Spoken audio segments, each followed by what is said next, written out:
જેને વજનની છાતી હોય ને એ ગીત સાંભળીએ કે મુંબઈમાં બોલીએ ને એમ કે ધીમા ધીમા બોલો ને અમારા છોકરાને ગભરામણ થાય છે. એમને એમની પેઢીઓમાં પાણી પૂરીને રગડા સિવાય કઈ ભાળ્યું જ ન હોય. એને ખબર હોય ઢીંગાણાના ઢોલ વાગે તેથી મરદના પાણી મપાતા હોય. થાતા થોરાના થાય અને ડગું ડગું ડગું ડગું લાળું પડતી હોય ઓઠેથી. ઈ પાસે એને માવતર ખબર અમારો દીકરો એકચ્યુઅલી ભારતનું ભાવિ છે. જેથી જાડેજા ભારતનું ભાવિ ન હોય આ ખબુરિયાની કોઈ દી દાંત કાઢે તો ખાલી દાંત જ દેખાય એવો કલર હોય એમનો. અને કેમેરામાં ફોટો જોવો ને તો એમ થાય ઓહો આ તો ઇન્દ્રની અપ્સરા લાગે. રૂબરૂ મળવાનું થાય એકચ્યુઅલી થઈ ખબર પડે કે એકચ્યુઅલી આપણી યાર ડગો થઈ ગયો છે.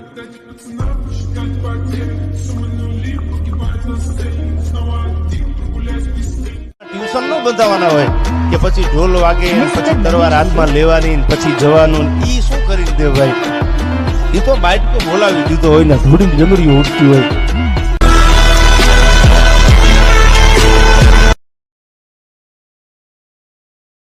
કાળની હામાં ડગલા દઈ દે એ વનરાજભાઈ જેવો મરદ માણા કાઠી મરદ જ હોય પણ સમય આવે ધીંગાણાના ઢોલ વાગે ને તો મરદના પાણી મપાતા હોય.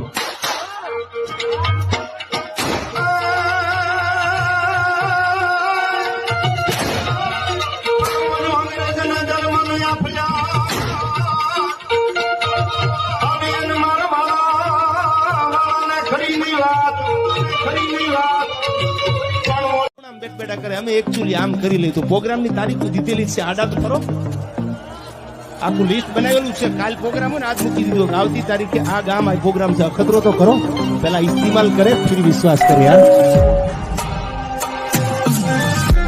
પણ સુખી થવાનો એક રસ્તો તમને બધાને આપી દઉં કે જિંદગીની માલકોર પેટમાં પાપ ન રાખતા અને પાડોશીમાં જો સારું થતું હોય રાજી થાવ સુખી ન થાવ તો હજી તમે કયો હારવાની તૈયારી છે મારી. આજ નહીં તો કાલ નહીં તો ઓલા દિવસ. પછી એકચ્યુઅલી અમે આવ્યા હતા મી નાથી નીકળી ગયા નકે અમને જોઈ જ ને સાહેબ ગોતવા નીકળ્યા હોય ને ગોતી જ લેવાનો હોય પછી એટલે જવા દેવાનો હોય જ નહીં.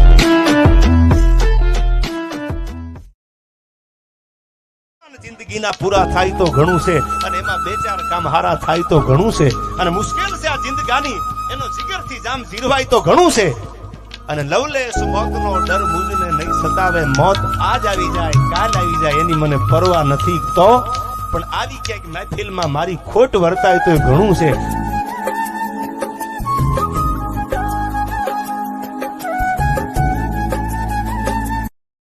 ગુલાબી દુનિયાની ભોગવશું યાર.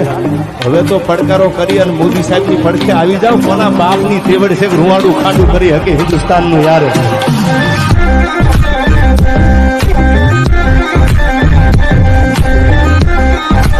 બાપુ માણા મીઠો હોવો પડે. એ કોઈને મળે કોઈની સામે બેહે કોઈની યારે વાત કરે ને તો એમાં વાલપ ઉભરાતી હોય પ્રેમ ઉભરાતો હોય.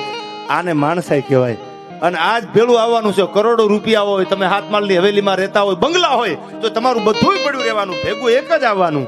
તમારી માણસાઈ તમારી ખાનદાની તમે સારું જીવાય છો તો દુનિયા યાદ કરશે. ભાઈ એની વાત ન થાય.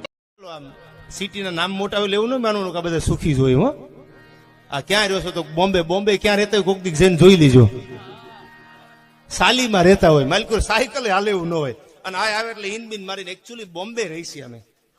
અરે વાંધો નહીં તમે બોમ્બે રહેતા હોય તો પણ થોડોક પવન તો ઓછો કરો યાર. એટલે અમને કઈક વાત કરવાની મજા આવે. એટલે આવી અને ઓલી દીકરી તો ગામડા ગામની સંસ્કાર વાળી દીકરી ભોળી દીકરી હતી. એ એક બાજુ રૂમમાં બેઠા મોટી છે. છેલ્લે જયારે દિવાળીનો સમય હતો અને ભાવનગર દરબાર જલેબી લઈ અને જોગીદાસ કુમારના દીકરાને દીકરીને ભાવનગર દરબાર મોટા કરે છે. એટલે દરબારના જોગીદાસ કુમારના દીકરાને બોલાવીને કીધું કે લ્યો જલેબી ખાઈ લ્યો દિવાળી છે. એટલે જલેબી સામું જોઈને જોગીદાસ કુમારનો દીકરો બોલ્યો જલેબી ન ખવાય. કેમ ન ખવાય કે મારા બાપુએ એમ કીધું તું જલેબી ખાય એનાથી બારવટા ન થાય. તેદી નાનીબાએ કીધું તું દરબાર હવે સમાધાનનું ગોઠવા પેઢીયું જાગવા મંડી છે. ભાવેણાની નીંદર તો બહુ મોટી છે. છેલ્લે જયારે દિવાળીનો સમય હતો અને ભાવનગર દરબાર જલેબી લઈ અને જોગીદાસ કુમારના દીકરાને દીકરીને ભાવનગર દરબાર મોટા કરે છે. એટલે દરબારના જોગીદાસ કુમારના દીકરાને બોલાવીને કીધું કે લ્યો જલેબી ખાઈ લ્યો દિવાળી છે. એટલે જલેબી સામું જોઈને જોગીદાસ કુમારનો દીકરો બોલ્યો જલેબી ન ખવાય. કેમ ન ખવાય કે મારા બાપુએ એમ કીધું તું જલેબી ખાય એનાથી બારવટા ન થાય. તેદી નાનીબાએ કીધું તું દરબાર હવે સમાધાનનું ગોઠવા પેઢીયું જાગવા મંડી છે. ભાવેણાની અને કુરુક્ષેત્રના મધ્ય ભાગમાં આવીને ઉભો રહ્યો અને અર્જુનને લાંબી આંગળી કરીને એટલું કીધું તું કે અર્જુન સામે દ્રોણાચાર્ય ઉભા છે, દાડો ભીષ્મ ઉભો છે, ઉભો છે, કર્ણ ઉભો છે. આ કુરુક્ષેત્રના મેદાનમાં એકઈને જીવતા નથી જવા દેવાના. શું કામ? કે ભરી સભામાં જેથી દ્રૌપદીના ચીરની માથે દુશાસને હાથ મૂક્યો ને, તેથી આ માય કાંગલા કચારીમાં બેઠા હતા ને એકનું માથું અધર નથી થયું. તેથી મેં પ્રતિજ્ઞા કરી હતી સમય આવે અને કુરુક્ષેત્રના મેદાનમાં જીવતા જવા દઉં તો યદુવંશી કૃષ્ણ કનૈયો ન કહેવા હો. દારૂ તારે નથી પીવાનો અને તું દારૂ પીતો હોય મારું લોહી પીજે અને તો હવે તારે દારૂ પીવો હોય તો તારે ને મારે પૂરું થઈ ગયું. આને સાચો ભાઈબંધ માનજો, બીજાને માનતા નહીં. સાહેબ શું કામ? તમારી બરબાદી એનાથી જોઈ નથી જાતી હો. સાહેબ ખંભા દેતા આવડતું હોય અને ખંભાની ખબર પડતી હોય ને તો ન્યા જ તમે તમારા આહુડાના ટીપા પાડજો. બાકી તમે આથી ગમે એને કહીશો ને ગમે મૂંઝાઈ ગયા ને મરી ગયા, દુનિયા તૈયાર જ બેઠી છે, આમ કકરાવીને જ બેઠી છે. ખબર પડે ને બોધું થયું એટલે સીધી નાકને કારણે મર્દ નર નારીઓ હરખથી મોતના સાજ સજતા. મને બાપુ ઘણા હિસાબ કરાવતા કે 3 મહિના થઈ ગયા, ડાયરા બંધ થઈ ગયા, આ બધી પૈસા ઇન્કમ ને આ બધી માહોલ ને જાહો જલાને હું તો ક્યાંય બેરકમ પડ્યો જેલમાં. મેં કીધું અમે સોમાનના માણસો છીએ, અમે રૂપિયાના માણસો નથી યાર. આયા આબરૂ વગર કરોડો રૂપિયા આપી દેતા જીવવાની મજા થોડી આવે, પડખા ફરવા પડે પડખા. એટલે પૈસાથી બધું ન થાય. હું કાયમ બોલ્યો છું, money is not everything but everything needs money. રૂપિયા સર્વસ્થ નથી બાપુ. સોમાનથી જીવો તો મજા આવે. અને એટલા માટે યાદ આવ્યું, આ હૃદય ગૌરવ ભર્યા રુધિરથી ધબકતા હબકીને નો કદી હામ તજતા. એક નાકને કારણે મર્દ નર નારીઓ હરખથી મોતના સાજ સજતા. પાડોશી ગાડી લાવે અને તમે રાજી થઈ જાઓ કે પાડોશી ગાડી લઈ આવ્યા અને તમે રાજી થઈ જાઓ, આનંદમાં આવી જાઓ તો સમજી લેવું ફકડો ના તમારી ઉપર રાજી છે. ભલે એના પૈસા નહીં લાવ્યા, એની મહેનત છે યાર. પાડોશી ગાડી લાવે, ગામમાં કોઈ સારી ગાડી ભરીને ફરે, તા મારા બેટા ઓટે બેટા વાતું કરે, આને બહુ હવા છે પણ ક્યાં તારા બાપના લઈ લીધા યાર. તમે તમારું કરો ને યાર, એને ભલે હવા હોય તો ફકડાનાથની દયા છે ને ઉપર વાળો લાજ રાખે.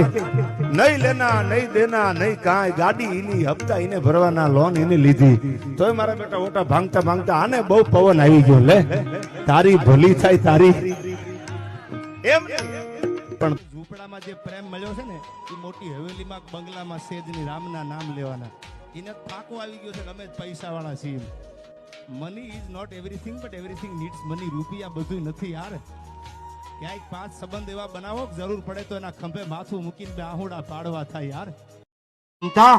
આજ હું ખરાબ આપું છું કે કોઈ દી સ્ત્રીના પેટમાં વાત નહીં રહે. અને આ વાત જો પહેલા કરી હોત ને તો કુરુક્ષેત્રના મંડાણ યુદ્ધના મંડાણ નો થયા હોત. આ તેમને ખબર નથી પડવા દીધી. અને હવે હું ધર્મરાજા યુધિષ્ઠિર ખરાબ આપું છું કે આ દુનિયાની મિથ્યા જગતની કોઈ પણ સ્ત્રી હોય એના પેટમાં ગમે એવી વાત હોય તો નહીં રહે. આજે તમે નક્કી કરી લેજો, ગમે એવી તમારે ઘરે જઈને ખાનગી કરવાની છૂટી, બીજો દી થાય તો બોલવાનું બંધ કરી દો. અહીંથી તમારા ભાઈ આમ કહેતા પણ તમે કોઈને કહેતા વાતો કરતા કરતા આ દીકુ તો નાના છોકરાનો શબ્દ છે. ઘોડિયામાં હોતા હોય ને એનો સોટી ન જાતા ભાઈ, એને દીકુ કહેવાય. હવે દીકુ તું જમી લેજે, તું ભળી હોશિયારનો દીકરો, તારા વગર દીકુ જમે નહીં. તું જમી લે નકર તું ભૂખો ભરી. મારા ભાઈ તારો વારો 17મો છે. ગાઈ ગયા હોય એને પૂછો તો જ સાચી ઓળખાણ આપે. એક્સિડન્ટ થયું એને પૂછો ને કે સ્પીડમાં ગાડી હાંકો તો કેમ થાય, તો ઈ જ સાચી તમને કે ધીમી હકાય ઉતાવળી હકાય. બીજાને ખબર. આવા જ દેવાયત ખબરના વિડીયો જોવા માટે ચેનલને સબસ્ક્રાઇબ કરો અને વિડીયોને લાઈક કરો.